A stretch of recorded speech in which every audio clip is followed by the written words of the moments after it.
Hi guys, so welcome back to FlatWater FlatEarth. It's been a little while since I've done the episode where I'm just talking to you from my own point of view as opposed to reading to you from a book. So today we're going to look at the Antikythera mechanism, and this is an interesting piece because many people use the Antikythera mechanism and discuss the Antikythera mechanism as a way of showing that ancient cultures had a high level of technology, and people use it as a mystery object in their top 10 lists of top 10 most amazing finds and devices, etc. So there's been a video on YouTube for some time saying, 3,000-year-old clock found underwater, 3,000-year-old timepiece found underwater. There's lots of different ways that you can describe this piece and this mechanism, this Antikythera mechanism and device. So, why am I talking about the Antikythera mechanism? Why is it? What does it have to do with flat Earth? Well, one other amazing thing about the Antikythera mechanism is that it itself proves Earth flat. After being found for many years, nobody could decode the gears in it and get it to work properly. I'll show you some of the photos here. I have to be careful for copyright that I don't play some of these people's movies, or it'll come up as a copyright problem, so I just have to show you stills. But there's this gentleman, and he's the one who finally cracked the Antikythera mechanism and determined how it functioned, what the gear ratio was for it. Before this, we had lots of X-ray technicians and lots of studies. People studied the Antikythera mechanism for a long time, for 30, 40 some odd years.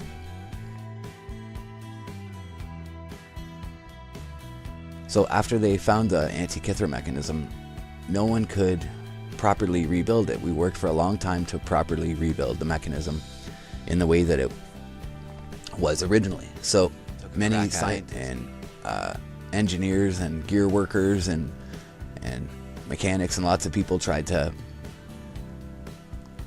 piece this thing back together. And every time that they put it together, it wouldn't function properly. It wouldn't actually function in any meaningful way, until this man plugged in the geocentric flat Earth coordinates for the planets above. When he put in the gearings using the geocentric model, the Ptolemaic geocentric static plane Earth ratios for the movements of the planets and the wandering stars, the luminaries, once he put in the coordinates of a geocentric model for Mars and the other gear systems of the other planets, it all fell into place, and the Antikythera mechanism came to life and worked. And another amazing part about the Antikythera mechanism that disassembles the argument used by many NASA fans saying that flat Earth can't be real because NASA is able to predict eclipses, and yet the Antikythera mechanism, this ancient device using geocentric figures, predicts eclipses with incredible accuracy.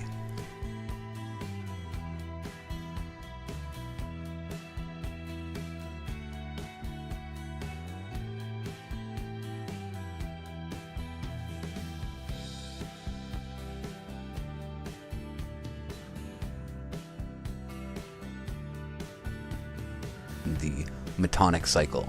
So there's much more to discuss about the Antikythera mechanism that we've left over from some other projects, including Enoch, and also, the Earth, the flat Earth itself, and how old exactly is the flat Earth is another part of this topic, which is what turns it into such a large topic. The Metonic cycle is the cycle of the luminaries, the cycle of the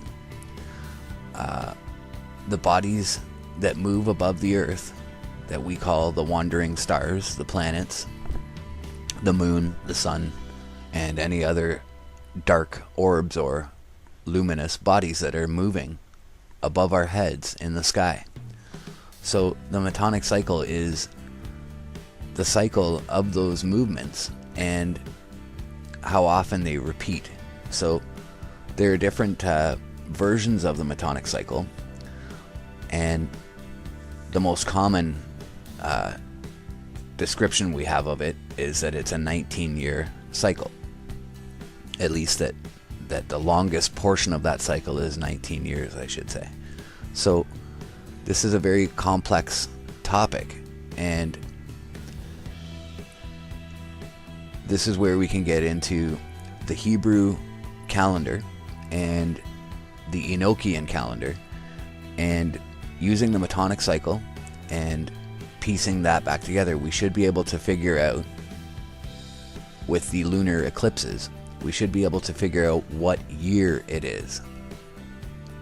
So this is one of those things that it ties into all of our study, all the things that we've been studying here, including the Russian New Earth project, where they talk about the Russian teacher, the Russian researcher who has affected what's called the Scaliger timeline. The Scaliger timeline is the one that the Vatican put together supposedly using a king's list, using king's lists and history, all the best historical books that they have and access that they have, and then supposedly using again the Metonic cycle and the eclipses. So he says, I forget the guy's name, it's Leonid or Lenivin, something like that. You can find him in some of my other movies on FlatWater, my first few movies about the survivors and Flat Earth, and you can also find it at New Earth and other places about the Scaliger timeline. So the Russian researcher says that Earth is off by about 1,000 years, that the Scaliger timeline is off by about 1,000 years. And I would agree that we're off by quite a bit, and it could easily be 1,000 years. So this is something that we'll look further into. I'm looking at another religious organization that was affiliated with the Seventh-day Adventists in the mid-1800s, and supposedly they found another version of a Metonic cycle that is not just the Hebrew one. It's actually a modification of the Hebrew, and supposedly, according to them, it's more accurate than the Hebrew version of the Metonic cycle and version of the calendar. So it's something that I'm going to continue to look further into, and I'm going to have to develop I'm going to develop something up out of that. So we'll look forward to that. Don't be looking for that, in the next few weeks or in the next few days. As you can see, as I've been mentioning here, it's quite a large topic, so it's going to take me some time to really piece it together better. I don't want to just come out and discuss this and then not have the full detail that it deserves and requires. So stay tuned. We will get to that. It's something that I'm looking into and keeping my thumb on, keeping my finger on at all times. So as soon as I can find more about it, I'll let you guys know. So is there anything else I want to discuss about the Metonic cycle? Okay, well, in general, NASA fanboys love to use, and globularists love to say, hey, flat earthers, you guys are retarded, flat earth doesn't work. We know so because how come NASA can predict eclipses and you guys can't? And isn't it funny that it's actually the geocentric figures, the geocentric model, that allows us to predict eclipses, and not the heliocentric model? and it was done, and it is still done to this day, using these devices and using this metonic calendar based on the geocentric model. So now I'm going to link the original movie so that you guys can watch the original with all the detail from the actual scientist himself, explaining that he needed to input the geocentric rings, the geocentric model for Mars and for the other wandering stars, and that then the Antikythera mechanism magically came to life and worked and began to predict eclipses. For astronomy and calendar studies, the metonic cycle or Antikythera is a period of very close to 19 years that is remarkable for being nearly a common multiple of the solar year and the synodic month. The Greek astronomer Meton of Athens observed that a period of 19 years is almost exactly equal to 235 synodic months and, rounded to full days, counts 6,940 days. The difference between the two periods is only a few hours, depending on the definition of the year. Considering a year to be 1/19 of the 6,940-day cycle gives a year length of 365 plus 1 = 4 plus 1 = 76 days, which is slightly more than 12 synodic months. To keep a 12-month lunar year in pace with the solar year, an intercalary 13th month would have to be added on 7 occasions during the 19-year period. When Meton introduced the cycle around 432 BC, it was already known by Babylonian astronomers. A mechanical computation of the cycle is built into the Antikythera mechanism.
This mechanism, this Antikythera mechanism and device. So, why am I talking about the Antikythera mechanism? Why is it, what does it have to do with flat Earth? Well, one other amazing thing about the Antikythera mechanism is that it itself proves Earth flat. After being found for many years, nobody could decode. I'm just talking to you from my own point of view as opposed to reading to you from a book. So today we're going to look at the Antikythera mechanism, and this is an interesting piece because many people use the Antikythera mechanism and discuss the Antikythera mechanism as a way of showing that ancient cultures had a high level of technology, and people use it as a mystery object in their top 10 lists of top 10 most amazing finds and devices, etc. So there's been a video on YouTube for some time saying, 3,000-year-old clock found underwater, 3,000-year-old timepiece found underwater. There's lots of different ways that you can describe this piece and this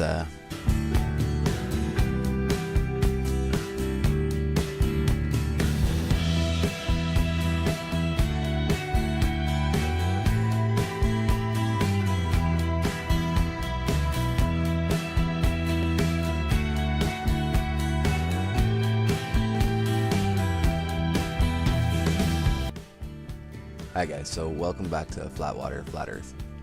It's been a little while since I've done the episode where